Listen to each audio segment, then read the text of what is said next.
to the east of the city of Al-Nabik, in Jabal al-Mudakkin, and at an altitude of 1,320 meters above sea level, sits the monastery of Musa Al-Habashi, son of the king of Abyssinia. He was raised by a monk, so he was drawn to Christ and became a disciple of monastic life. He made a pilgrimage to Jerusalem and continued his way to Damascus and became the monk of the monastery of Saint Jacob.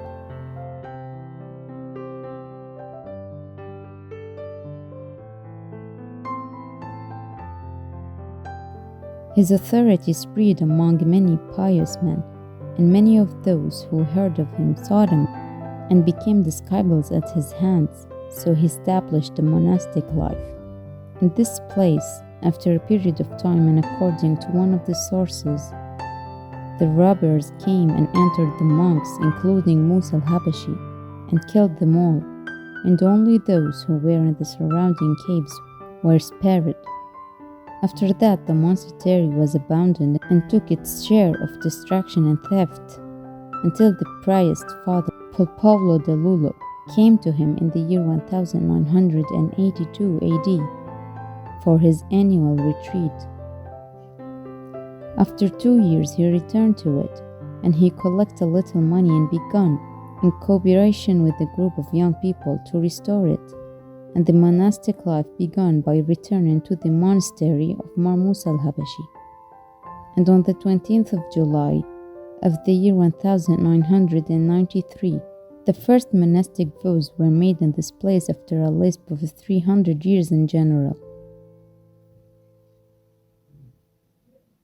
The bells of its church, which was built in the year 1053 AD, resounded, and the first layers of its 3-wall drawings were painted in the colors of dirt, and they decorated the walls with them, telling news of Christ and the saints. Among the drawings of this layer is a drawing of Mar Elias taken up to heaven, while the drawings of the second layers of wall were colored with the drawing of Simon the pillar.